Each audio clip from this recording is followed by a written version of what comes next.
ये पोखरीटा आम फतेगड़ ग्रामर यार ना है बालकटा पोखरी। आजिकल तो घरे घरे पानी व्यवस्था हो गला ना पोखरी रे सान गौड़ साई बड़ गौड़ साई सब लोक मैंने आसिक गाधाती कपड़ा भी सफा करती। आप देखिपे पोखरीटा को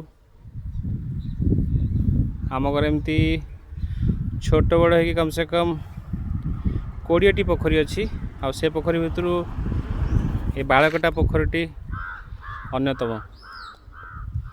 ये पोखरी मानक माछ भी छड़ा जाए और जून मसरे मुख्यतः माछ धरा जाए। एवं सीना माछ मार्केट सब आड़े हो गला किंतु आप 20-30 वर्ष तक फेरी जी ये जून मसरे मुख्यतः माछ धरा जाए आउ गाँव लोक मान बंटा जाए।